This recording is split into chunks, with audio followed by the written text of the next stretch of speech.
الرحيم.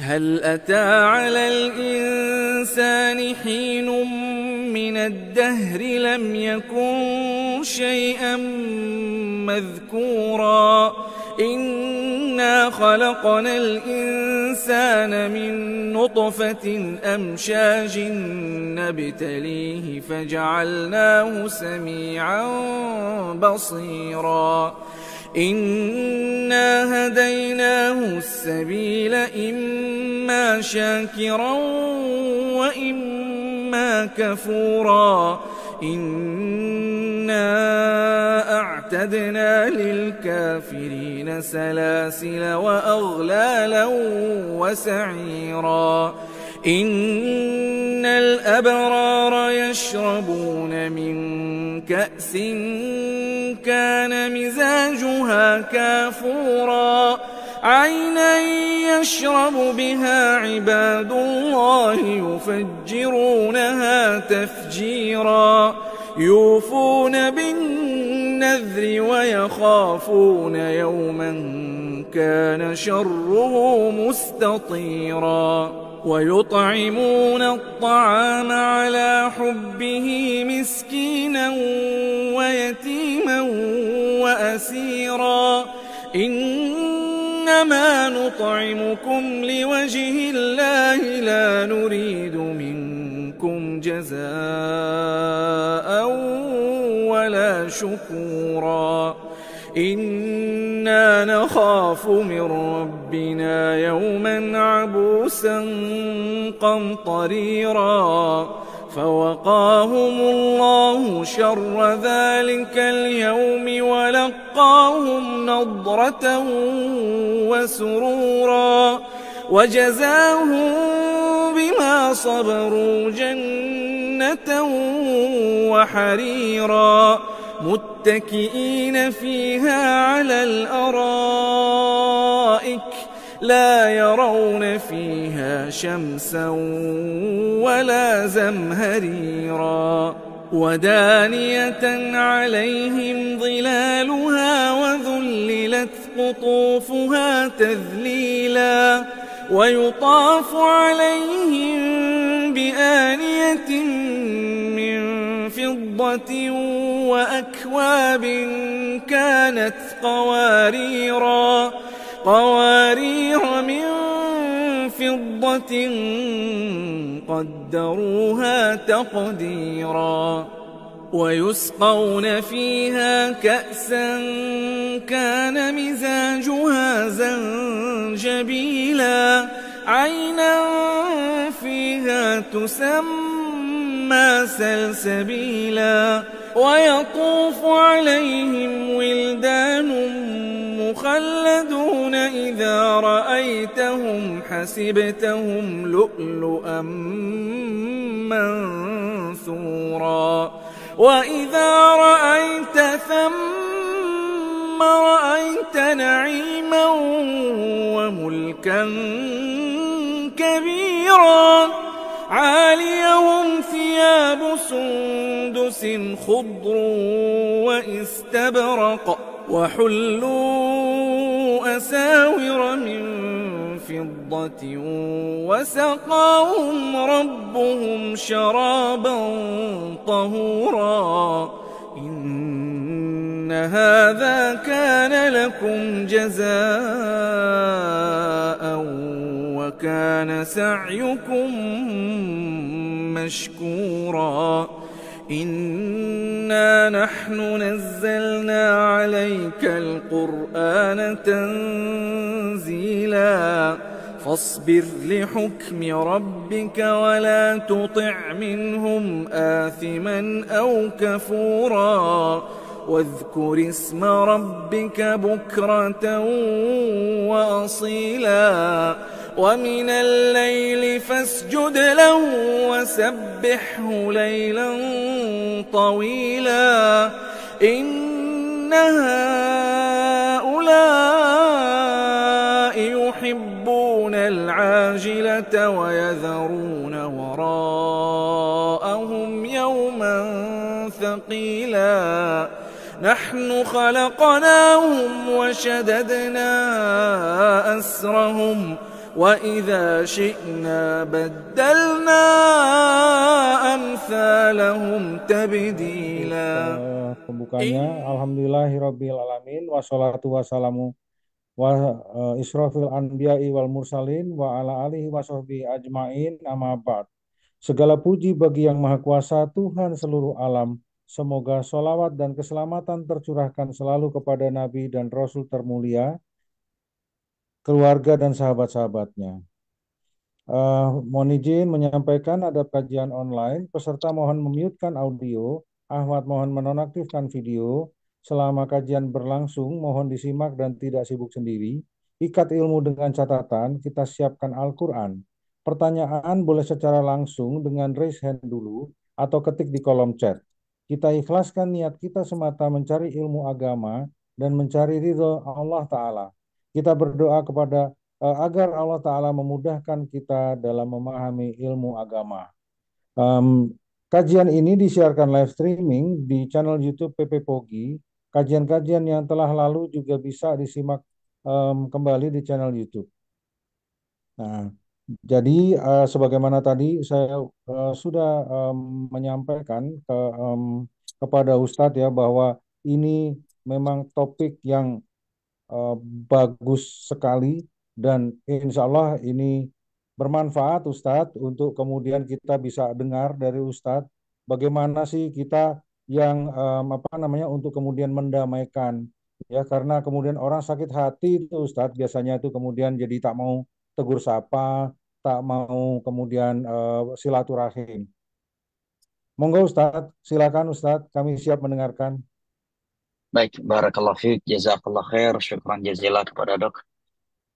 Barakallahu fiik, bismillahirrahmanirrahim. Assalamualaikum warahmatullahi wabarakatuh. Waalaikumsalam warahmatullahi Alhamdulillah, wabarakatuh. wassalatu wassalamu ala rasulillah wa ala alihi wa sahbihi wa sallama tasliman kathira, amma ba'd. Fa ahlan wa sahlan wa marhaban bikum. Ana ucapkan kepada segenap jamaah yang dimuliakan Allah Jalla wa ala dan terkhusus bagi pusat yang semoga Allah Jalla wa ala selalu memberikan pertolongan dan penjagaannya serta Amin. memudahkan segala urusan kita semua, baik urusan dunia maupun urusan akhirat. Dan mudah-mudahan tiada di antara kita yang sedang menderita sakit kecuali Allah memberikan kesembuhan yang sempurna dan segera, dan tiada di antara kita yang sedang berkesulitan kecuali Allah Jalla wa ala mudahkan segala urusannya. Amin ya rabbal alamin. Ikhwan al-kiram wa akhwati al-karimat, insyaallah ta'ala kita lanjutkan kembali kajian kitab rutin kita membahas kitab Riyadhus Shalihin karya Al-Imam An-Nawawi rahimahullahu ta'ala. Pada pertemuan kali ini insyaallah kita akan membaca bab yang ke-31 yang beliau berikan judul Babul Islahi Bainan Nas. Bab mendamaikan di antara manusia. Seperti yang telah disebutkan oleh orang tua kita tadi, bahwasanya bab ini mungkin mudah dan ringan dibaca, disampaikan, ya. Tetapi ya, untuk merealisasikannya bukanlah sesuatu yang mudah, sesuatu yang sangat berat. Ya, dah bahkan tiada yang mau melakukannya kecuali orang-orang yang dirahmati oleh Allahu Jalla wa ala. Baik jamaah yang dimuliakan Allah, di dalam bab ini beliau menyebutkan satu ayat Al-Quranul Karim dan beberapa hadis Nabi Sallallahu Alaihi Wasallam, atau beberapa ayat Al-Quranul Karim dan beberapa hadis Nabi Sallallahu Alaihi Wasallam. Ayat pertama dari Al-Quranul Karim yang beliau sebutkan adalah ayat ke-114 dari surat An-Nisa. Allah Jalla wa Ala berfirman, La khaira fi kathirin min najwahum illa man amara bisadaqatin aw ma'rufin aw islahin bainan nas. Sungguh tiada kebaikan pada kebanyakan pertemuan-pertemuan mereka kecuali pertemuan-pertemuan yang memerintahkan manusia bersedekah, melakukan hal yang ma'ruf dan mendamaikan di antara manusia. Di dalam ayat ini Allah Jalla wa Ala menyebutkan bahwasanya mayoritas pertemuan-pertemuan yang dilakukan oleh manusia itu tidak ada kebaikan di dalamnya sedikit pun, kecuali Pertemuan-pertemuan yang mengajak manusia untuk bersedekah, mengajak manusia melakukan hal yang ma'ruf, dan mendamaikan di antara manusia. Ini menunjukkan kepada kita anjuran dan perintah mendamaikan di antara manusia. Dan bahwasanya melakukan pertemuan di antara manusia demi mendamaikan di antara mereka adalah sesuatu yang sangat dianjurkan dan diperintahkan oleh Allah Jalla wa'ala. Di dalam surat An-Nisa ayat 128, Allah Jalla wa'ala juga berfirman, وَالصُّلْحُ خَيْرٌ. Dan perdamaian itu lebih baik daripada perpisahan. Ini hukum asalnya ya. Selama perdamaian tersebut tidak menghalalkan apa yang Allah haramkan dan tidak mengharamkan apa yang Allah halalkan. Maka hukum asal bahwasanya perdamaian itu lebih baik daripada perpecahan dan perpisahan. Baik ini terkait rumah tangga ataukah yang lebih luas dari lingkup rumah tangga. Dalil berikutnya adalah firman Allah Jalla wa'ala di dalam surat Al-Anfal ayat pertama. Allah berfirman, "Fattaqullaha wa aslihu dzata bainikum." Bertakwalah kalian kepada Allah Jalla wa'ala dan damaikanlah di antara kalian yang sedang bertengkar atau sedang tidak bersaudara. Setelah Allah Jalla wa'ala memerintahkan kita untuk memperbaiki hubungan antara kita dengannya, yaitu bertakwa kepada Allah, maka Allah Jalla wa'ala memerintahkan kita untuk memperbaiki hubungan di antara manusia yang sedang tidak baik. Ini menerangkan kepada kita bahwa agama Islam tidak hanya mengajak dan menuntun kita untuk memperbaiki hubungan antara kita dan Allah Jalla wa'ala semata. Tetapi Islam juga agama sosial. Tetapi Islam juga agama yang menyuruh kepada nilai-nilai kemanusiaan, di mana Allah Jalla wa'ala juga memerintahkan kita untuk memperbaiki hubungan di antara manusia. Baik, kemudian ikhwan al-karam wa akhwati al-karimat, ayat ke-10 dari surat Al-Hujurat, di mana Allah Jalla wa'ala berfirman, "Innamal mu'minuna ikhwatun fa'aslihu baina akhwaykum." Tidaklah kaum mukminin itu kecuali bersaudara. Maka damaikanlah di antara dua saudara kalian yang sedang bertikai. Ayat ini menerangkan kepada kita perintah untuk mendamaikan di antara dua orang yang sedang bertikai, dan bahwasanya mendamaikan di antara manusia yang sedang bertikai ini dari konsekuensi persaudaraan di antara kaum mukminin. Karena setelah Allah Jalla wa'ala mengatakan kaum mukminin itu bersaudara, maka Allah memberikan perintah kepada kita untuk mendamaikan di antara dua orang yang sedang bertikai. Maka ini menunjukkan bahwa melakukan perdamaian di antara manusia yang sedang bertikai merupakan dari konsekuensi persaudaraan sesama kaum mukminin. Bukti seseorang itu mencintai saudaranya yang mukmin adalah memperbaiki hubungan antara dia dengan saudara muslim lainnya yang sedang tidak baikan dengannya, baik dalam lingkup rumah tangga ataukah yang lainnya. Ini beberapa ayat yang beliau sebutkan dari Al-Quranul Karim terkait anjuran dan perintah mendamaikan di antara manusia. Berikut ini hadis-hadis Nabi Shallallahu Alaihi Wasallam yang beliau sebutkan terkait perdamaian di antara manusia. Yang pertama adalah hadis Abu Hurairah radhiyallahu anhu yang diriwayatkan oleh Imam Al-Bukhari dan Muslim. Rasulullah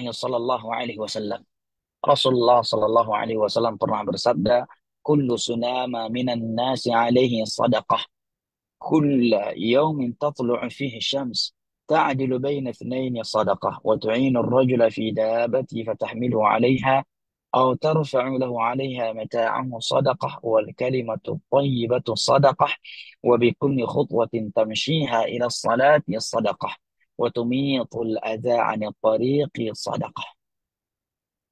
Setiap persendian yang ada pada manusia itu harus dikeluarkan sedekah darinya. Harus dikeluarkan sedekah darinya. Dan di dalam riwayat yang lain Nabi menyebutkan setiap manusia itu kurang lebih memiliki 360 persendian. Nah, setiap persendiannya dia harus keluarkan sedekah. Jangan kita mengatakan, betapa beratnya berarti. Karena Nabi mengatakan, sesungguhnya mendamaikan di antara manusia itu sedekah. Membantu seseorang untuk mengangkat barangnya ke atas tunggangannya itu juga sedekah. Ya, engkau membawa bawaannya itu adalah sedekah. Kalimat yang baik yang engkau ucapkan adalah sedekah. Setiap langkah yang engkau angkat menuju salat adalah sedekah. dan menghilangkan suatu gangguan dari jalan adalah sedekah. Sisi pendalilannya dari hadis Nabi Shallallahu Alaihi Wasallam yang mulia ini adalah sabda beliau, ta'dilu bainal itsnain sadaqah, bahwasanya mendamaikan di antara dua orang yang sedang bertikai adalah sedekah. Maka ini menunjukkan bahwa mendamaikan di antara manusia yang sedang bertikai adalah sesuatu yang sangat dianjurkan, yang sangat mulia, sehingga Nabi Shallallahu Alaihi Wasallam menamakannya sebagai sedekah. Hadis berikutnya yang beliau sebutkan adalah hadis Ummu Kulthum bintu Uqbah bin Abi Mu'ayyid radhiyallahu anha. Beliau mengatakan, sami'tu Rasulullah sallallahu alaihi wasallam yaqul, aku pernah mendengar Nabi sallallahu alaihi wasallam bersabda, laisal kadzdzabul ladzi yuslihu bainan nas fayanmi khairan aw yaqulu khairan. Bukanlah pendusta orang yang mendamaikan di antara manusia yang sedang bertikai sehingga dia menciptakan kebaikan atau mengucapkan kebaikan. Hadis riwayat Al-Imam Al-Bukhari dan Muslim. Wa fi riwayatin li Muslim, di dalam riwayat Imam Muslim ada tambahan, beliau mengatakan, walam asma'hu yurakhisu fi syai'in mimma yaquluhu an-nasu illa fi thalath. Aku belum pernah mendengar Nabi sallallahu alaihi wasallam membolehkan bohong, dusta, kecuali di dalam tiga hal. Yang pertama fil harb, di dalam medan perang. Karena perang itu adalah tipu muslihat. Misalkan seseorang di dalam telegram mengatakan, telah aku kirimkan 3.000 pasukan misalkan. Padahal yang dikirim mungkin cuma beberapa ratus ya. Tetapi dia katakan ribuan untuk mengemop para musuh. Ya. Misalkan dia akan turun dari arah barat, tetapi dia infokan kami akan turun dari arah timur. Ini tidak mengapa. Karena perang adalah tipu muslihat dan masalahnya sangat besar. Itu demi menyelamatkan nyawa kaum muslimin dan menegakkan agama Islam. Wal islah bainan nas. Yang kedua, di dalam mendamaikan di antara manusia. Misalkan kita tahu ini dua orang sedang tidak baikan, ya, sedang tidak baikan, maka kita sampaikan kepada si A, ada salam loh untuk kamu dari si B, padahal nggak ada. Atau kita datangi si B dan mengatakan, si Fulan rindu loh, ya, sama kamu. Udah lama dia sebenarnya pengen takdirin kamu, cuma mungkin agak segan kali. Kalau kamu mau, saya sampaikan. Ya, datang ke si A, kita juga menyampaikan yang sama. Padahal mereka tidak menyampaikan demikian. Ini tidak mengapa di dalam Islam demi mendamaikan di antara manusia. Yang ketiga, wahadith ar-rajul imra'atu wahadith al-mar'ati zawjaha. Komunikasi percakapan antara seorang lelaki dan istrinya atau seorang istri dengan suaminya, dengan mengatakan hal-hal yang itu tidak sesuai dengan fakta demi menciptakan sakinah, mawaddah dan rahmah dan memperkuatkan cinta di antara mereka. Ini dibenarkan. Misalkan seorang suami berkata kepada istrinya, sungguh tiada wanita yang lebih cantik dan lebih sempurna di dunia ini, di mataku ini, selain engkau. Ini kan mustahil, nggak mungkin ya. Pasti ini kan dusta, ini bohong. Ya, namun ini dibolehkan di dalam agama apabila antara dia dengan istrinya, bukan istri tetangga ya, istri sendiri ya. Ya, demi menciptakan kebaikan. Itu cinta. Karena cinta dan kasih sayang di dalam rumah tangga, dan khususnya di antara dua pasangan suami istri, itu sangat penting dan sangat dipertimbangkan di dalam agama Islam. Demikian juga ketika seorang istri berbicara dengan suaminya, dia mengatakan, sungguh bang, tidak ada lelaki yang lebih tampan, lebih gagah, lebih setia, ya lebih sempurna di mataku selain engkau, ya wahai suamiku. Ini kan mustahil, ya nggak mungkin dong laki suaminya yang paling sempurna, paling tampan, paling dan sebagainya. Ya, tidak mengapa dia mengatakan demikian kepada suaminya, ya, karena Nabi bolehkan. Ini dikhususkan, dikecualikan dari keumuman larangan berdusta. Atau seorang suami ketika mencicipi makanan yang dimasak oleh istrinya, ya sungguh deh nggak ada masakan ya yang lebih enak di mulut abang selain daripada masakan, walaupun ya di dalam hatinya, asin banget nih makanan ya, dan sebagainya. Ini dibenarkan di dalam Islam. Ini termasuk dari hal yang dikecualikan. Beliau mengatakan, aku tidak pernah mendengar Nabi Shallallahu Alaihi Wasallam membolehkan dusta kecuali di dalam tiga hal. Yang pertama, di dalam medan perang. Yang kedua, demi mendamaikan di antara manusia. Dan yang ketiga, percakapan antara dua pasangan suami istri. Sisi pendalilan dari hadis ini adalah Nabi Shallallahu Alaihi Wasallam membolehkan dusta demi mendamaikan di antara manusia. Ini menunjukkan besarnya perkara mendamaikan di antara manusia. Sehingga dusta yang tadinya tidak diperbolehkan dan merupakan salah satu dari dosa besar dan merupakan perangai yang sangat buruk serta sangat-sangat dicela oleh Islam, tetapi demi mendamaikan di antara manusia, ini diperbolehkan. Maka ini menunjukkan betapa penting dan betapa besarnya perkara mendamaikan di antara manusia. Bukan justru ya rela berdusta demi mengadu domba di antara manusia. Na'udzubillah dzalik. Ya, di saat Islam yang tadinya melarang mengharamkan dusta kemudian membolehkannya demi mendamaikan di antara manusia, justru ada sebagian orang rela berdusta demi mengadu domba di antara manusia. Nasallallahu salam wal afiyah. Kemudian hadis berikutnya adalah hadis dari Aisyah radhiyallahu anha. Beliau mengatakan sami'a Rasulullah sallallahu alaihi wasallam sawta khusumin bil babi 'aliyatan aswatuhuma wa idza ahaduhuma yastawdi'u al-akhar wa yastarfiquhu fi syai'.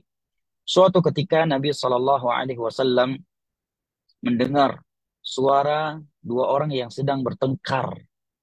Suara ya, dua orang yang sedang bertengkar di depan pintunya. Jadi suatu ketika Nabi sallallahu alaihi wasallam mendengar suara teriakan yang luar biasa. Ya, orang yang bertengkar di depan pintu rumah beliau. Beliau melihat salah satu dari kedua mereka sedang melobi meminta kepada saudaranya tersebut untuk meringankan perkaranya, baik dalam masalah hutang ataukah hal yang lainnya. Tetapi saudaranya tersebut bersumpah, demi Allah, aku tidak akan melakukannya. Maka Nabi Shallallahu Alaihi Wasallam keluar dan mengatakan, Ainal muta'alli 'ala Allah la yaf'alul ma'ruf. Di manakah orang yang tadi bersumpah untuk tidak melakukan kebaikan untuk orang lain?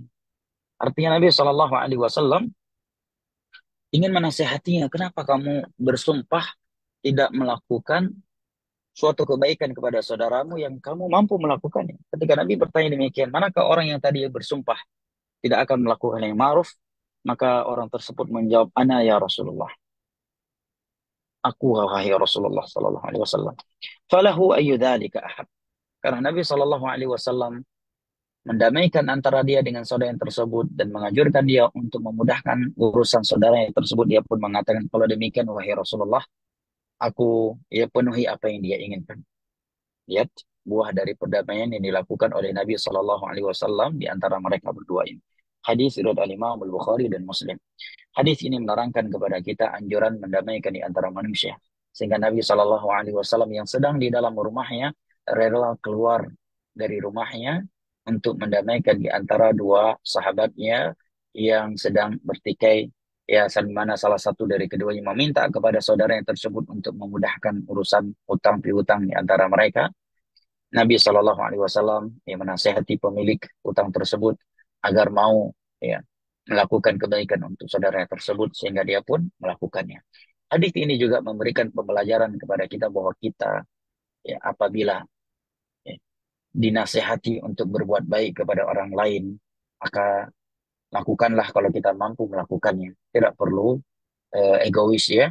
Tidak perlu egois apabila kita menurunkan ego kita karena Allah Jalla wa'ala. Ini namanya tawadhu. Ya, ini namanya tawadhu, sifat yang sangat mulia. Dan Nabi Shallallahu Alaihi Wasallam di dalam sebuah hadis lain yang diriwayatkan oleh Imam Muslim dari Abu Hurairah radhiyallahu anhu bersabda, "Wa ma tawadhu'a ahadun lillahi illa rafa'ah." Tidaklah seseorang merendahkan dirinya karena Allah Jalla wa'ala rendah hati kecuali Allah Jalla wa'ala akan mengangkatnya. Allah akan yang diriwayatkan oleh Imam Al-Bukhari dan Muslim dari Abu Hurairah radhiyallahu anhu. Beliau bersabda, "Wa man yassara mu'siran yassara Allah fid dunya wal akhirah."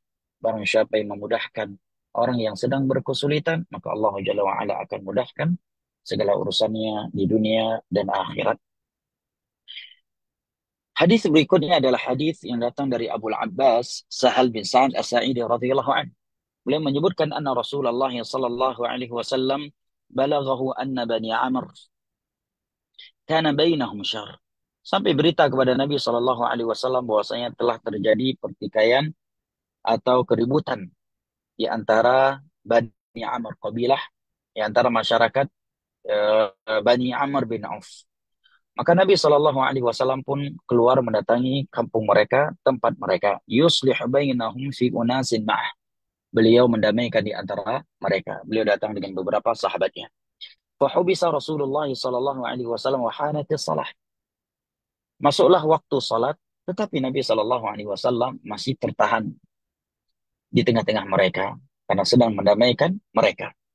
Maka Bilal sebagai muadzin ya, mendatangi Abu Bakar radhiyallahu anhu dan mengatakan, wahai Abu Bakar, inna Rasulullah sallallahu alaihi wasallam qad hubisa wa hanatis salah fahal laka an ta'umman nas.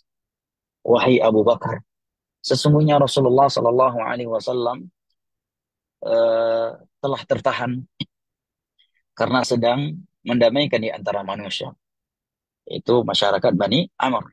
Maukah engkau mengimami salat menggantikan Nabi sallallahu alaihi wasallam? Lihat, Nabi sampai-sampai Nabi sallallahu alaihi wasallam telat balik ke masjid, ya adzan sudah dikumandangkan, ya beliau belum datang ke masjid seperti biasanya sebagai imam demi mendamaikan di antara manusia, rela masbuk dari salat.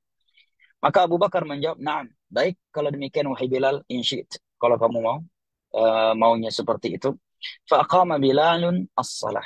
Maka Bilal pun mengumandangkan salat setelah mengumandangkan iqamah, ya, setelah memastikan ada imam yang mau, ada Abu Bakar yang mau menjadi imam salat. Dan ini etika seorang muadzin, ya, agar dia tidak mengumandangkan iqamah kecuali telah memastikan keberadaan imam. Karena ada sebagian muadzin patokannya itu adalah dengan bunyi alarm, ya, jam dinding waktu salat itu. Begitu jam itu udah bunyi, dia langsung main iqamah walaupun imamnya belum terlihat. Ya belum datang, sehingga terkadang di antara jamaah saling dorong mendorong, ya. Udah antum aja, anda saja, ya. Kalau zuhur asar mungkin banyak yang siap maju, ya. Begitu sholat subuh, ya mungkin nggak semua orang siap maju menjadi imam, ya. Nah ini hendaknya diperhatikan oleh seorang muadzin. Kemudian kata Bilal, majulah Abu Bakar, beliau pun bertakbir dan manusia pun bertakbir di belakang beliau. Di saat Abu Bakar sedang salat, datanglah Rasulullah Sallallahu Alaihi Wasallam. Beliau berjalan di tengah-tengah saf sehingga berdiri di dalam saf. Fa'akhadhan nasu fit tasfiq. Maka jamaah salat menepukkan tangan mereka mengisyaratkan kepada Abu Bakar radhiyallahu an bahwa Rasulullah Sallallahu Alaihi Wasallam tidak datang. Sementara Abu Bakar radhiyallahu an la yaltafitu fi salati. Beliau tidak suka menoleh ke kanan ke kiri di dalam salatnya. Tetapi karena suara tepukan tangan makmum semakin banyak, maka faida Rasulullah sallallahu alaihi wasallam fa asyara ilaihi Rasulullah sallallahu alaihi wasallam fa rafa'a Abu Bakar radhiyallahu anhu yadahu fahmidallah. Tetapi Rasulullah sallallahu alaihi wasallam memberikan isyarat kepada Abu Bakar agar tetap melanjutkan salatnya sebagai imam, tetapi Abu Bakar mengangkat tangannya memuji Allah Jalla wa ala dan kembali mundur ke belakang sehingga berdiri di saf, dan majulah Nabi sallallahu alaihi wasallam mengimami salat, melanjutkan salatnya Abu Bakar tadi. Setelah selesai salat, maka Rasulullah Shallallahu Alaihi Wasallam menegur para makmum yang menepuk tangan mereka tadi untuk memberikan peringatan atau isyarat kepada imam. Nabi mengatakan, "Malakum hina nabakum syai'un fi shalah akhadhtum fi tasfiq." Kenapa kalian bertepuk tangan tatkala terjadi sesuatu di dalam salat? Innamat tasfiqu lin nisa. Bertepuk tangan itu hanya untuk kaum wanita. Kalau kaum wanita ingin menegur seorang imam, maka mereka menegurnya dengan menepuk tangan. Ya. Adapun kaum laki-laki, makmum laki-laki apabila mereka ingin mengingatkan imam mereka di dalam salat, maka Nabi mengatakan faliyaqul subhanallah, dengan mengucapkan subhanallah. Fa innahu la yasma'u ahadun hina yaqulu subhanallah. Tidaklah seseorang yang sedang mengimami salat mendengar kalimat subhanallah yang diucapkan oleh para makmum, ya, kecuali dia akan dengar, dia akan sadar apa yang dimaukan oleh para makmumnya. Kemudian Nabi Shallallahu Alaihi Wasallam bersabda kepada Abu Bakar, "Ma mana'akan tusalliya bin nas hina asyartu ilaik." Wahai Abu Bakar, kenapa kamu tidak meneruskan salatmu ketika aku isyaratkan agar engkau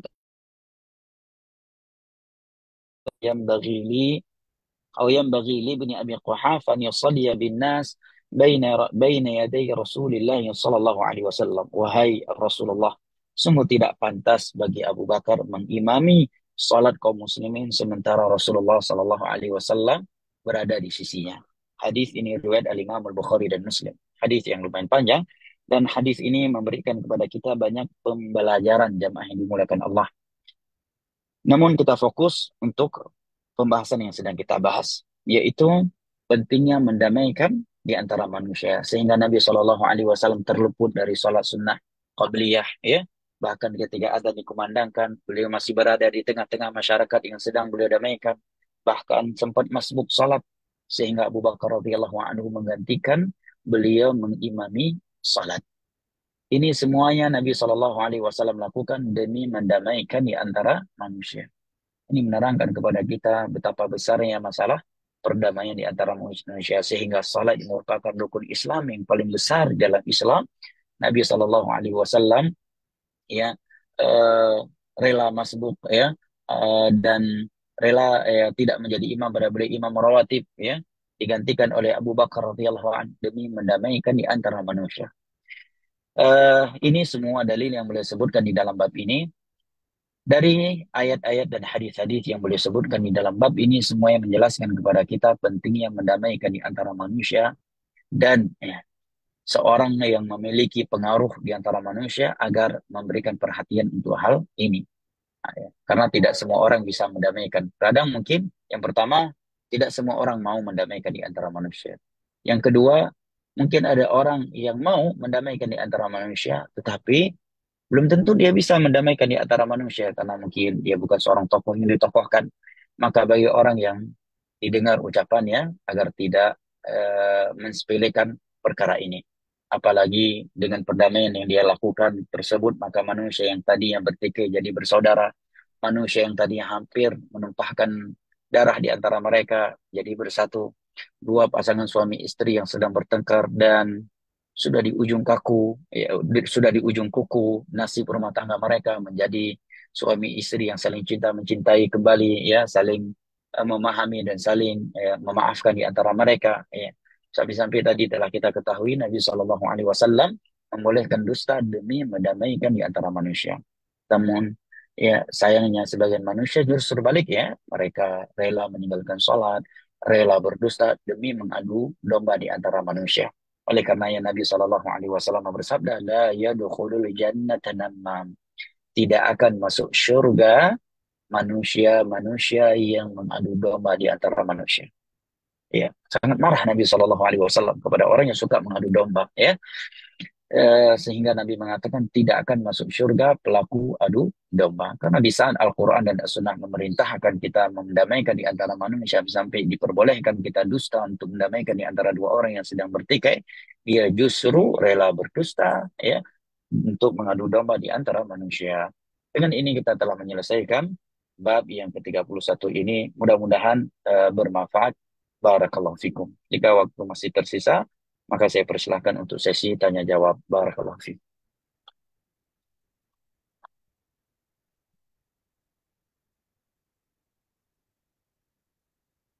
Baik, silahkan. Barakallahu fikum.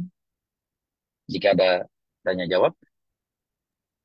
Alhamdulillah Ustadz. Baik, silakan. Kalau ada yang ingin bertanya langsung ke Ustadz.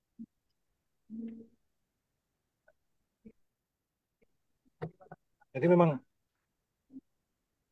memang ini ya Ustadz ya, bahwa diperbolehkan untuk berdusta, tapi demi demi mendamaikan manusia. Nah, Ya, menunjukkan dan pentingnya itu perdamaian di antara manusia. ya penting sekali. Ya, tapi ya itu bahwa kalau kita eh, selama ini menyaksikan ya ternyata banyak juga orang yang berdusta, tapi justru untuk mengadu domba. Nah Allah itu yang musta'an. ya, dan kemudian dia melakukan menyampaikan pembenaran-pembenaran demi eh, keinginan dia untuk mengadu domba itu. Nah, Nah, nah. mudah-mudahan eh, semua jamaah yang hadir di sini terlindungi Ustadz dari Amin, amin, niat-niat jahat seperti itu, insya Allah. amin, Nah, amin, baik, silakan, amin, dokter.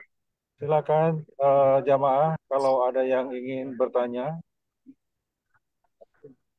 Sementara dari kolom chat belum ada.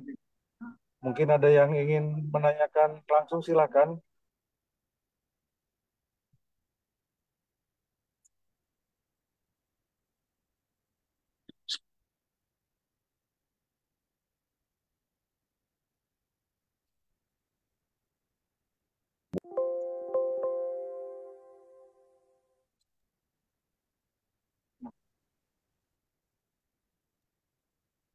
Dokter Rian mungkin ada yang ingin disampaikan, dokter. Iya, boleh dok. Baik, Assalamualaikum warahmatullahi wabarakatuh. Barakallahu fiik Ustadz. Jazakallah khair Ustadz atas ilmu dan waktunya Ustadz. Pertanyaannya mungkin ini ya Ustadz ya, kalau kita mendamaikan antara sesama manusia itu maksudnya ada nggak Ustadz panduan batasan mana kita eh, memang harus masuk gitu Ustadz untuk mendamaikan atau memang itu area yang mungkin bukan bukan area yang untuk kita masuki gitu Ustadz. Gimana ya? Misalnya antara tetangga nih, tetangga sama tetangga nih kita lihat ada perselisihan. Nah, itu apakah jika ada yang kita lihat tidak damai antara dua pihak itu otomatis langsung kita upayakan damai gitu Ustaz antara keduanya. Kita masuk ikut membantu Ustaz. Atau memang Masya Allah. ada batasannya Ustaz kita memang enggak jangan untuk masuk ke area tersebut gitu Ustaz. Baik, baik, Kira-kira itu Dr. Agung. Jazakallah khair Ustaz. baik. Masya Allah. Ya, Pertanyaan cukup terima bagus ya. kasih. Ya. Eh, para ulama sebutkan dengan bahasa kawaid, kaedah-kaedah seputar mendamaikan di antara manusia ya, batasan-batasannya ya. Di antara kaedah dalam hal ini para ulama sebutkan adalah malam yuhallil harama walam yuharrim halala. Ini kaedah pertama. Tidak mengharamkan apa yang Allah halalkan dan tidak sampai menghalalkan apa yang Allah haramkan. Ini di antara eh, kaedahnya. Artinya jangan sampai kita justru melakukan hal-hal yang melanggar agama Allah Jalla wa'ala. Misalkan ya ada sebagian orang ya kalau damai karaokean bareng ya Allah musta'an ya. Kemudian atau ritual-ritual lainnya ya, eh, yang melanggar agama Allah Jalla wa'ala. Kemudian kaidah lainnya kata para ulama adalah tidak menimbulkan mafsadah yang lebih besar. Apabila kita melihat dua orang bertikai, tetapi kalau kita masuk, karena mungkin kita bukan tokoh, justru yang timbul adalah mafsadah, bukan maslahat. Memperkeruhkan suasana dan ya, membuat kita menjadi ya, target pertikaian berikutnya. Karena Allah Jalla wa'ala berfirman, "Fattaqullaha mastata'tum." Bertakwalah kepada Allah, di antara bertakwalah kalian kepada Allah semampu kalian. Ya, semampu kalian. Kemudian kaidah lainnya kata para ulama adalah menggunakan hikmah. Hikmah itu definisinya adalah fi'lul ladzi yanbaghi fil waqti ladzi yanbaghi 'ala al-wajhi alladzi yanbaghi. Melakukan sesuatu yang tepat di waktu yang tepat dengan cara yang tepat. Ini perlu diperhatikan, ya. Ketika kita melihat orang lain bertikai, kita lihat waktu kita masuknya tepat nggak? Nah, yang kedua, eh, cara yang kita lakukan ini tepat ataukah tidak?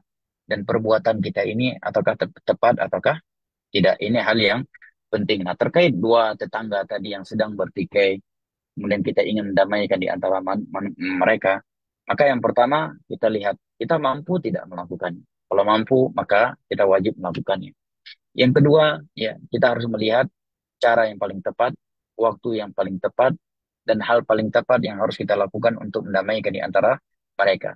Kemudian berikutnya kita melihat apakah akan terjadi mafsadah yang lebih besar daripada pertikaian yang sedang terjadi ataukah tidak. Kalau tidak menimbulkan mafsadah ya dan yang lahir hanyalah masalah maka dibenarkan wallahu taala a'lam bishawab.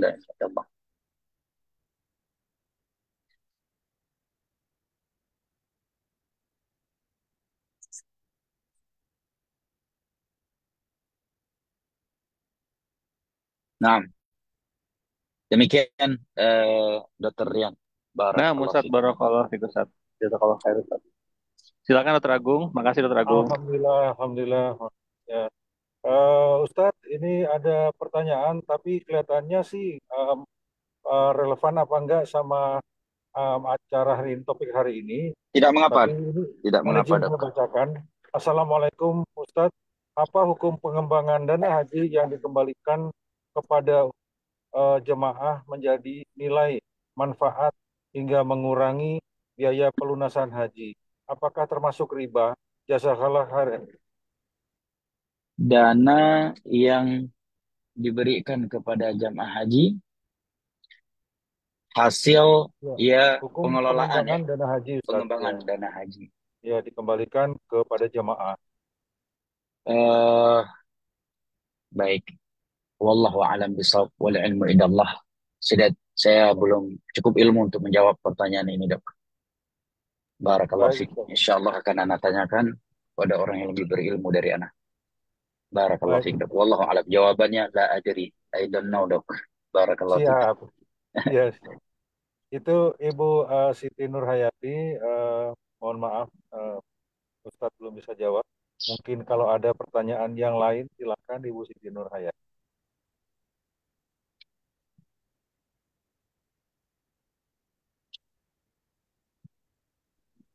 Ya, Ustadz terkait sama tadi, apa namanya? Kalau tadi Dokter Dokter Rian, oh ini ada yang resen, Ustadz.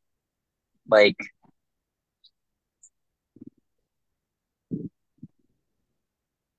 Oh, dari Chef Muhawan. Silakan. Assalamualaikum warahmatullahi wabarakatuh, Ustadz. Waalaikumsalam warahmatullahi wabarakatuh. Assalamualaikum, Ustadz. Semoga Amin apa ya yang Rabb. Ustadz sampaikan mendapatkan barokah dan juga kita mendapatkan ilmu yang banyak dari Ustadz. Dan semoga Allah menjaga keluarga dan juga Ustadz. Amin ya Rabbal alamin. Barakatuh fil Eh, wasiat. Bismillah, Ustadz. Sesuai dengan hadis yang disampaikan oleh Rasulullah tadi dari Ummu Kulsum binti Uqbah bin Abu Mu'aid itu. Mm-mm. Satu dari dusta yang dibolehkan adalah mendamaikan para manusia dan juga perkataan seorang suami kepada istrinya. Nah, Kira-kira konkretnya seperti apa Ustadz yang Rasulullah sampaikan seperti ini Ustadz? Masya Allah. Ya, Barakallahu cukup fiik, bagus Ustadz. pertanyaannya. Baik, tadi hadis Ummu Kulsum ya. Kulsum di dalam riwayat Imam Muslim beliau mengatakan lam asma' yurakhis fima yaquluhu nas ila fi salat. Aku tidak pernah mendengar Nabi Shallallahu Alaihi Wasallam membolehkan dusta kecuali di dalam tiga hal. Di antaranya adalah percakapan di antara dua pasangan suami istri. Pertama, memang ada dua pendapat di kalangan ulama ketika mensyarah hadis ini ya. Pendapat yang pertama mengatakan itu bukan dusta yang Nabi maksud, tetapi yang Nabi maksud adalah tauriyah. Tauriyah itu adalah kata-kata yang bersayap, ya, kata-kata yang bersayap.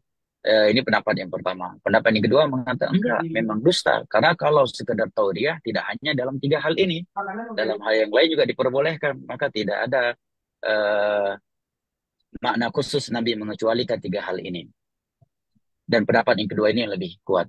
Yang kedua, terkait kaedahnya, selama kaedahnya tidak mengandung unsur kezaliman dan tidak mengandung eh, penghilangan hak terhadap salah satu di antara keduanya. Karena terkadang kan ada dusta bohong yang itu hanya menciptakan kebaikan dan menambahkan cinta dan keharmonisan di antara mereka. Seperti ucapan seorang suami tadi, belum pernah aku rasakan makanan lebih enak daripada makanan yang kamu masak. Aku belum pernah selama hidup ini melihat wanita lebih cantik dari kamu dan sebagainya. Demikian juga sebaliknya. Ini kan dusta, nggak sesuai dengan fakta kan?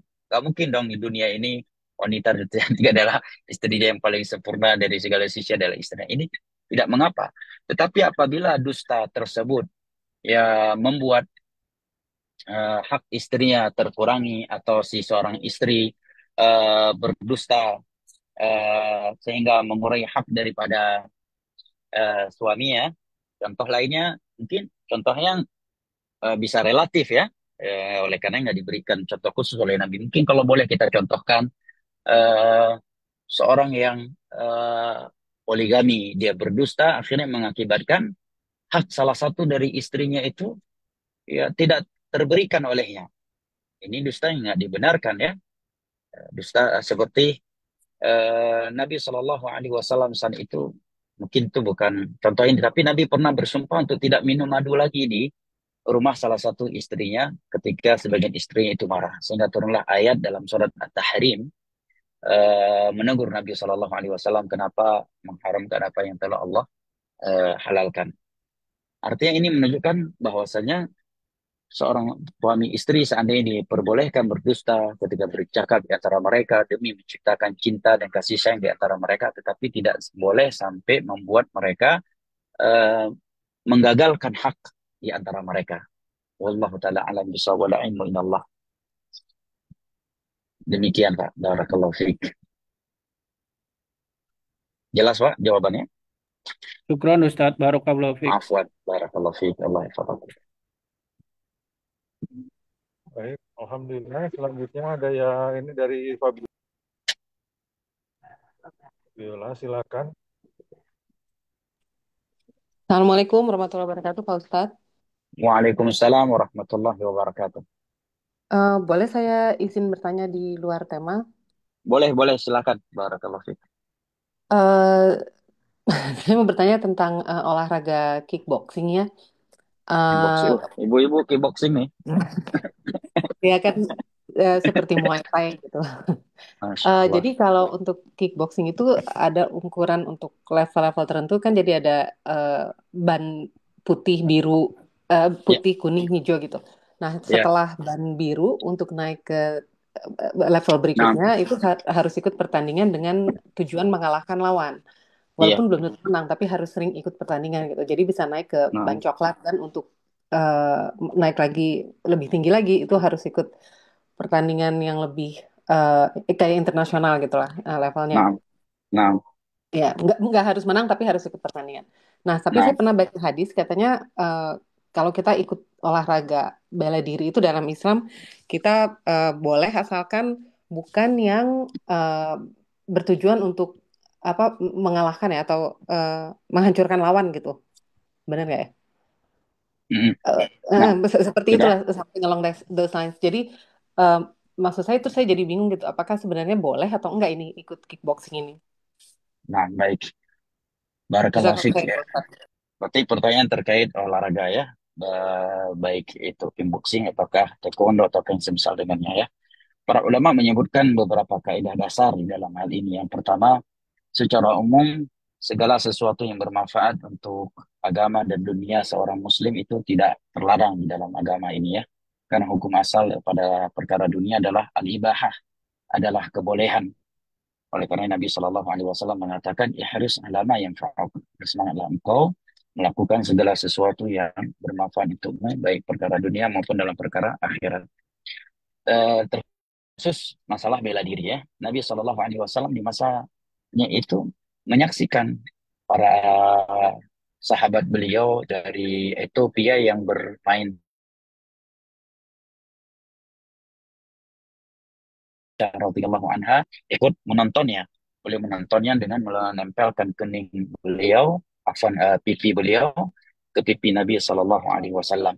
Dan Nabi Shallallahu Alaihi Wasallam membiarkan Aisyah menyaksikan hal tersebut sampai Aisyah radhiyallahu anha selesai melakukannya. Kemudian Aisyah mengatakan, sebenarnya bukan permainan mereka yang ingin aku tonton, tapi yang aku inginkan adalah ingin bermanja-manja dengan Nabi Shallallahu Alaihi Wasallam. Akan tetapi para ulama menyebutkan beberapa kaidah penting terkait dunia olahraga seperti perkelahian ya, taekwondo dan semisal dengannya. Ya sebagai berikut. Yang pertama, niatnya itu adalah untuk memberikan manfaat kepada agama ini dengan berjihad ya di jalan Allah Jalla wa ala tatkala ada jihad syar'i dan dibutuhkan. Yang kedua, dengan niat menjaga kesehatan. Karena dengan terjaga yang kesehatan seseorang, dia akan semakin maksimal beribadah kepada Allah Jalla wa'ala. Yang ketiga, tidak boleh ada unsur memukul wajah. Karena memukul wajah di dalam Islam adalah sesuatu yang tercela ya, yang sesuatu yang sangat terlarang. Maka apapun jenis olahraganya itu tidak boleh ada pemukulan di wajah, kecuali memang memukul ke wajah tetapi akan ditahan oleh pelatih ya dengan suatu benda sehingga pukulan kita nggak sampai ke wajahnya ketika latihan kan. Misalkan kita belajar Muay Thai atau yang semisal dengannya, pelatih meminta kita untuk memukul ke wajahnya tetapi dia akan menangkisnya. Kalau ini insya Allah tidak mengapa ya, karena insya Allah dipastikan tangan kita nggak akan sampai ke wajahnya. Kaidah lainnya adalah tidak eh, terjadi pengumbaran aurat di situ. Kalau antara lelaki, lelaki antara lelaki itu memang ada dua pendapat di kalangan ulama ya. Pendapat mayoritas ulama adalah antara pusar dan lutut.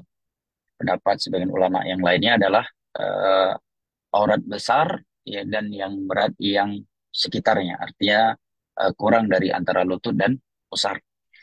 Namun tentunya menutup lebih sempurna, lebih bahkan dari lutut antara pusar dan lebih dari itu tentu lebih sempurna apabila dapat menimbulkan fitnah. Kaidah lainnya adalah tidak adanya ikhtilaf antara lelaki dan wanita. Karena ini bukan kondisi darurat di mana ikhtilat bercampur baur antara laki dan wanita itu dibenarkan dan ditolerirkan ya. Ya. Karena kondisinya bukan darurat, bukan sesuatu yang mengharuskan mereka untuk eh, melakukan ikhtilat.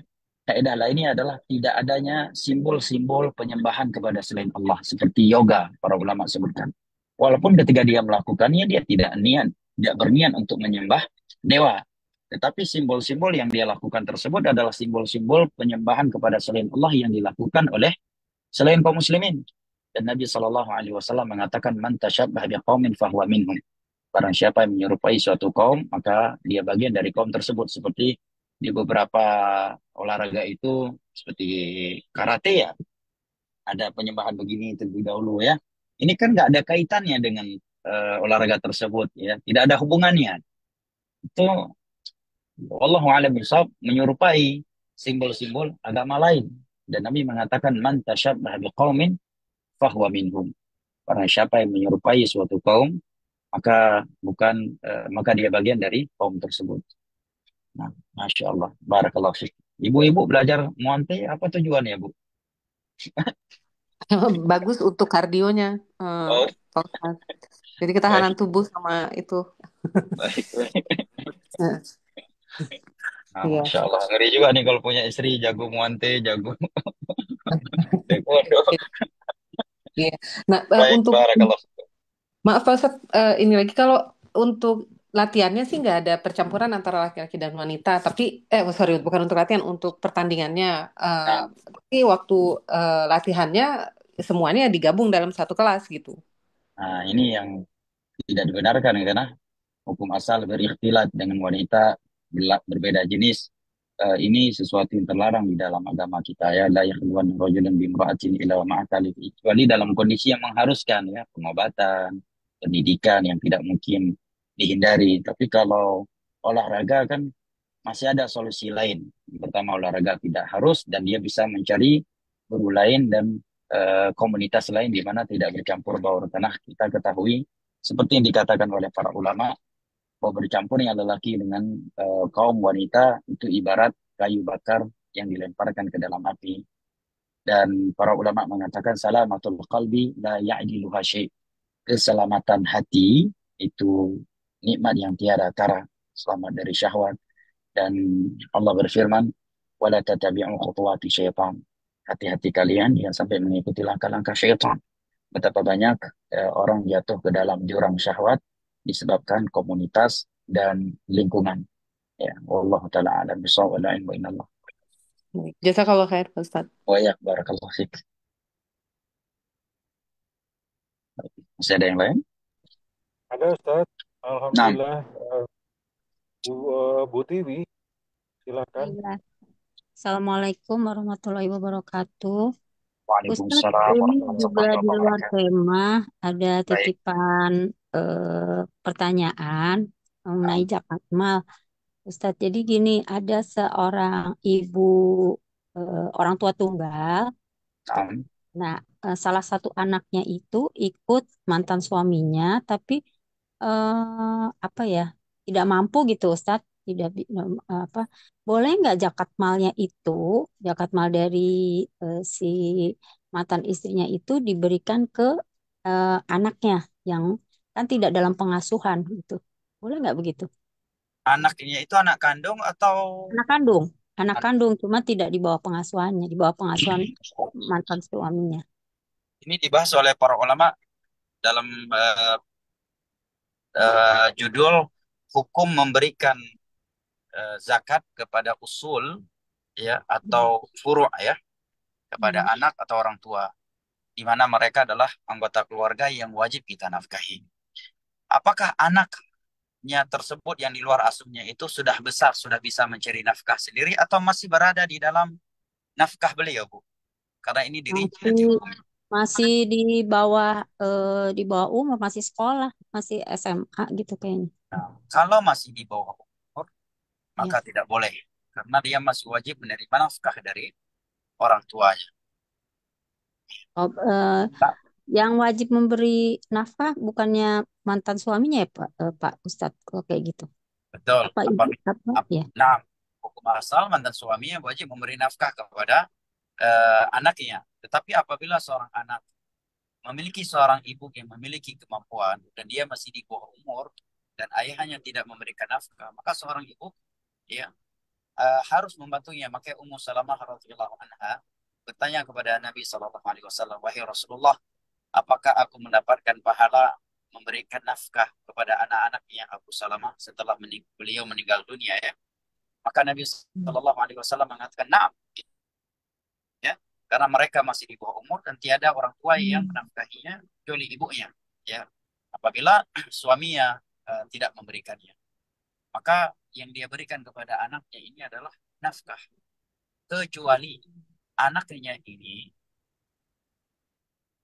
terlilit utang, terlilit utang bukan karena dia tidak menafkahi anaknya, tapi karena suatu kepentingan, maka boleh dia berikan zakat kepada anak tersebut karena di antara senif mustahik zakat itu adalah orang yang terlilit utang. Barakallah. Oh, Nah, tapi kalau di bawah umur kan, insya Allah ya tiada kondisi di mana dia harus berhutang kan. iya. Barakallah. Maka Syukron Ustadz. kesimpulannya nggak bisa ya karena ini anak Iya. kandung Oh iya. Siap. dan masih di bawah umur. Iya. Syukron Ustadz. Baik, Fuad Bar. Seperti ada pertanyaan melalui pesan itu, dokter, dari Ibu Win atau Bapak Win? Oh iya, eh dari Ibu Ummu Salamah. Bismillah, Assalamualaikum warahmatullahi wabarakatuh. As Assalamualaikum Ustaz. Afwan Ustaz, mohon izin bertanya bagaimana cara menasihati orang yang masih suka mengungkit-ungkit keburukan atau kesalahan yang diperbuat oleh orang lain yang kini sudah meninggal. Mohon nasihatnya, syukran Ustaz. Jazakallahu khairan. Silakan Ustaz. Baik, baik ya.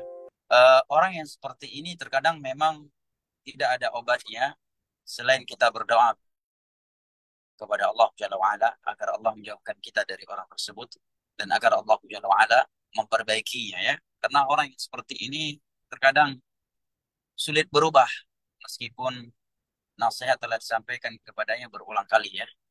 Maka nasihat terbaik adalah menjaga jarak dengan orang yang seperti ini agar kita tidak ikut terjerumus ke dalam dosa ghibah, menggibahi orang lain. Setelah kita menasihatinya tentunya kita menjaga jarak dengan tanpa menahan haknya. Kalau bertemu kita berikan salam, dia berikan salam, kita jawab salamnya, ya. Tapi lebih baik menjaga jarak agar dia tersadarkan kenapa orang pada menjauhi saya. Karena kalau tetap didekatin, dia nggak tersadarkan bahwa dia punya sifat yang semestinya harus dia jauh, harus dia buang, yaitu mengungkit-ungkit keburukan orang lain yang telah dilakukan oleh orang lain. Padahal di dalam Islam Allah mengatakan innal ladzina yuhibbuna an tashi'a al-fahishatu fil ladzina amanu lahum 'adzabun alim fid dunya wal akhirah. Hanya karena senang apabila maksiat yang dilakukan oleh orang lain tersebar, walaupun bukan kita yang menyebarkannya, tetapi kita ikut senang ya melihat aibnya itu tersebar, Allah ancam baginya adab yang pedih di dunia dan akhirat, apalagi ikut menyebar luaskannya.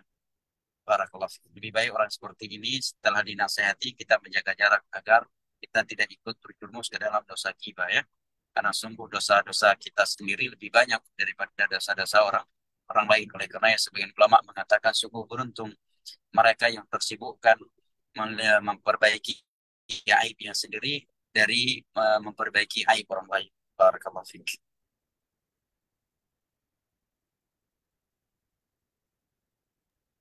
Alhamdulillah Ustaz. Ini ada dari Abi Yahya. Raise hand silakan.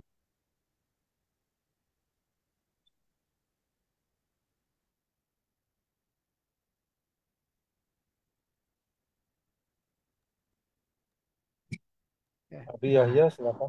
ya, sudah. Assalamualaikum warahmatullahi wabarakatuh. Waalaikumsalam warahmatullahi wabarakatuh. Ustaz, Ahlan wa saya sahlan. terima kasih Ustaz udah diberi izin untuk bertanya. Saya Ahlan. ingin saya punya dua pertanyaan Ustaz. Yang pertama, bagaimana sikap kita apabila andai kata antara kita dengan dengan seseorang misalnya kayaknya nggak bakal ketemu gitu. Apa antara interaksi kita sama dia kayaknya nggak bakalan ketemu, dia orangnya terlalu begini, terlalu apa egonya terlalu tinggi gitu.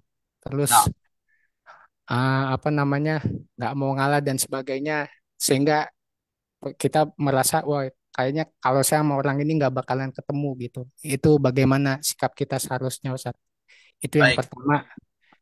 Yang kedua, apa hukumnya apabila kita seumpama di perjalanan jauh dan hanya melakukan sholat isya bersama imam saja dan tidak melakukan sholat taraweh, atau sholat isya bersama imam tapi sholat sunnahnya cuma witir saja tiga, ikut taraweh 2 rakaat sama imam lalu kita berdiri bangun sholat witir satu lalu kita pulang karena perjalanan yang sangat jauh. Itu saja Ustaz. Wassalamualaikum warahmatullahi wabarakatuh. Waalaikumsalam warahmatullahi wabarakatuh. Terkait pertanyaan yang pertama, jawabannya bahwasanya Allah tidak memerintahkan kita untuk memaksa diri kita dekat dengan orang yang kita tidak nyaman dengannya, ya. Kita tidak mengapa menjaga jarak dan tidak mengakrabkan diri kita dengan orang yang kita lihat kita nggak nyaman, ya, dan nggak ketemu antara kita dengan dia, selama kita tetap memberikan hak dia sebagai saudara kita yang muslim. Ketika bertemu kita berikan salam, kalau dia berikan salam kita menjawabnya, kalau dia sakit kita menjenguknya, kalau dia meninggal kita salati jenazahnya, kita antarkan jenazahnya. Selama itu kita lakukan tidak mengapa. Oleh karenanya tidak semua sahabat Nabi itu akrab dengan Nabi Shallallahu Alaihi Wasallam, ya kan? Meskipun semua mereka dicintai oleh Nabi, semua mereka disayangi oleh Nabi, Nabi mau berinteraksi dengan semua mereka yang kaya, yang miskin, yang merdeka dan budak sahaya. Tetapi hanya Abu Bakar dan Umar yang menjadi orang terdekat Nabi yang selalu dibawa ke sana dan kemari, ya kan?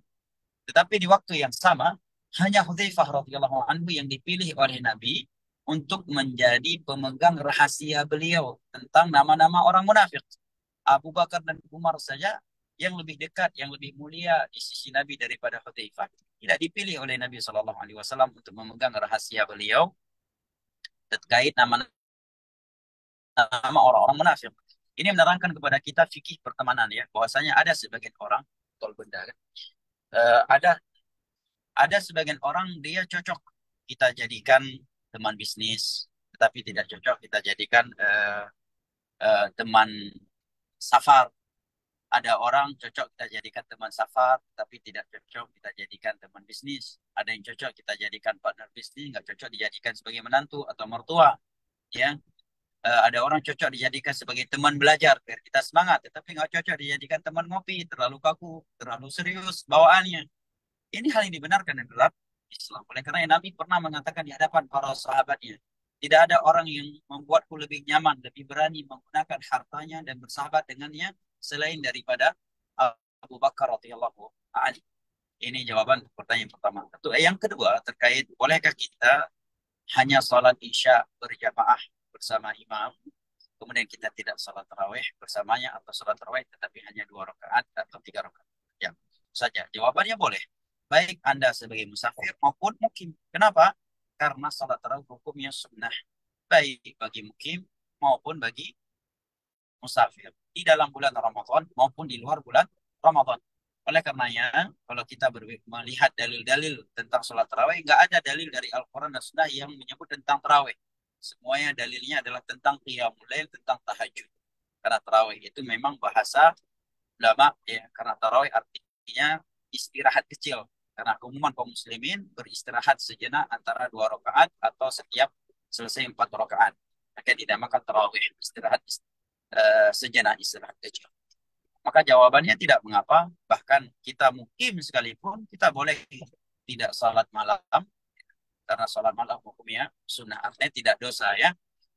Dan minimal salat malam itu 1 rakaat. Nabi mengatakan autiru walau wahidah, salat malamlah engkau walaupun hanya 1 rakaat. Dan bagi seorang musafir, kalau dia ingin meneruskan perjalanan, dia bisa salat sambil di kendaraannya.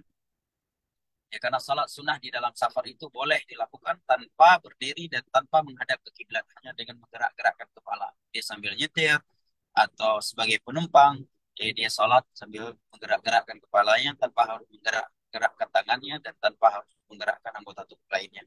Sebagaimana dalam riwayat dari Imam Bukhari dan Muslim dari Abdullah bin Umar radhiyallahu anhuma, beliau mengatakan karena Rasulullah sallallahu alaihi wasallam yutiru ala ba'irihi yubihu bi ra'si. Dahulu Nabi Shallallahu Alaihi Wasallam itu seringkali melakukan salat malam, salat witir di atas tunggangannya tanpa menghadap ke kiblat dengan menggerak-gerakkan kepalanya. Juga hadis Bukhari dan Muslim dari Muhammad bin Sirin, seorang ulama tabi'in. Beliau suatu ketika melihat Anas bin Malik radhiyallahu an salat sunnah di atas tunggangannya tanpa menghadap ke kiblat. Beliau pun bertanya, maka Anas mengatakan, walaula anni ra'aitu Rasulullah sallallahu alaihi wasallam yaf'alu ma fa'altu. Seandainya aku tidak pernah melihat Nabi Shallallahu Alaihi Wasallam melakukannya, maksudnya sholat sunnah di atas tunggangan dengan hanya menggerak-gerakkan kepala dan tidak menghadap ke kiblat. Seandainya aku tidak pernah melihat Nabi melakukannya, maka aku tidak akan melakukannya. Demikian, Dr. Barakallahu Fiik. Baik, itu ada pertanyaan dari Bu Win belum terbaca sepertinya tentang seorang wanita yang menggugat cerai suaminya. Betul ya? Ya, Ustaz. Baik, silakan boleh dibaca mungkin. Barakallahu Fiik. Kayaknya serius banget tuh. Assalamualaikum warahmatullahi wabarakatuh. Apakah ada syarat saksi nikah harus dari keluarga pengantin perempuan pihak bapak? Mohon pencerahannya, Ustaz Syukran.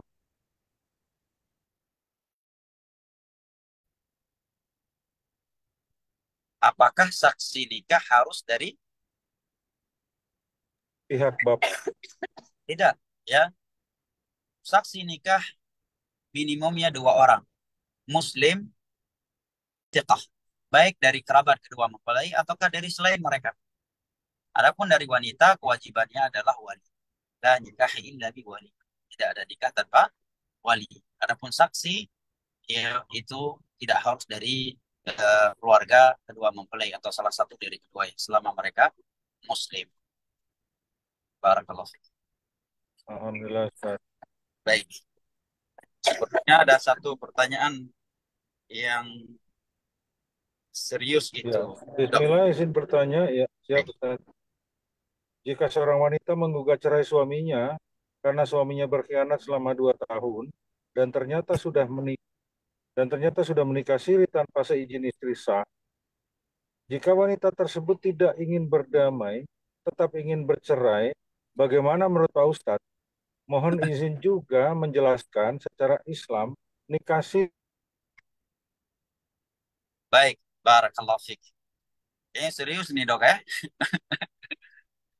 Yang pertama, secara kasus individual yang seperti ini hendaknya dilimpahkan ke mahkamah ya yang punya wewenang dan lebih bijak di dalam memutuskan ya. Adapun Anda dalam hal ini mungkin hanya sekedar sebagai menjawab ya pertanyaan secara hukum syar'i yang Anda ketahui ya. Adapun dari sisi keputusan, arahan, maka tempatnya adalah mahkamah dalam hal ini. Baik, terkait nikah siri atau seorang wanita, bolehkah dia menggugat cerai pada suaminya karena suaminya nikah lagi? Para ulama memang menyebutkan bahwa hukum talak itu ada 5. Terkadang bisa wajib, terkadang haram, terkadang makruh, terkadang mubah, terkadang ya. Akan tetapi apabila seseorang wanita ingin bercerai karena suaminya menikah lagi, bukan karena benci kepada hukum poligami, tetapi dia nggak siap di poligami, itu hak dia seorang wanita. Apalagi kalau dia tahu suaminya itu belum layak untuk poligami dengan satu istri dan anak dari istri pertama saja dia masih kurang maksimal di dalam mendidik mereka dan sebagainya. Secara hukum dia boleh, ya, secara hukum dia boleh saja untuk meminta cerai. Ya. Akan tetapi secara nasihat hendaknya seseorang mempertimbangkan ya lebih baik pertimbangkan lebih baik dan lebih jauh melihat melihat maslahat yang lebih besar. Ya, baik. Kemudian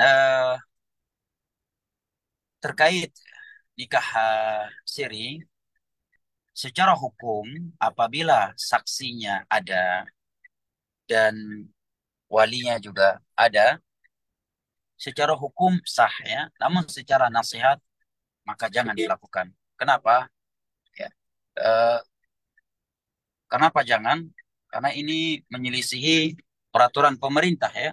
Dan Allah berfirman, Ya ayyuhalladzina amanu Allah wa ati'ur rasul wa ulil amri minkum. Wahai orang-orang yang beriman, taatilah Allah, taatilah Rasul, dan para pemimpin di antara kalian.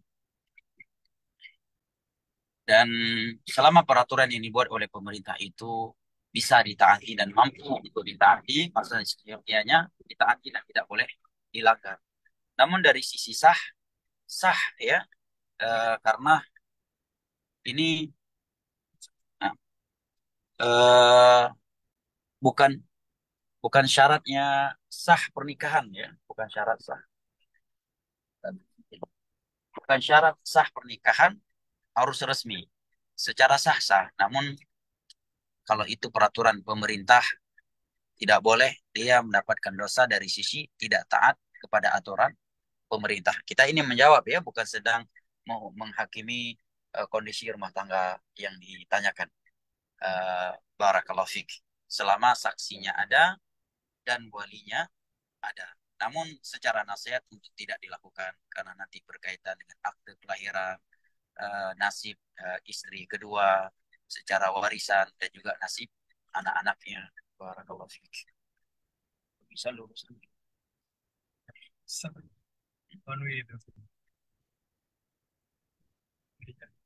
Nah, nah, baik. Alhamdulillah Ustaz. Jadi banyak sekali yang sudah kami dapat baik dari yang disampaikan Ustadz tadi terkait topik hari ini, dan kemudian ada banyak pertanyaan-pertanyaan yang disampaikan oleh jamaah. Mohon izin Ustadz, ini tampaknya kita sudah di penghujung acara. Berkenan Ustadz untuk memberikan kesimpulan kajian hari ini Ustadz. Baik, barakallahu fiik. Kesimpulan kajian kita hari ini yang pertama adalah pentingnya mendamaikan di antara manusia dengan dalil-dalil yang telah kita simak sama tadi. Yang kedua, pentingnya menjaga hubungan sakinah, mawaddah dan rahmah di dalam rumah tangga sehingga agama kita membolehkan kita dusta ketika kita berbicara dengan pasangan kita demi menciptakan cinta dan kasih sayang serta kenyamanan di antara kita.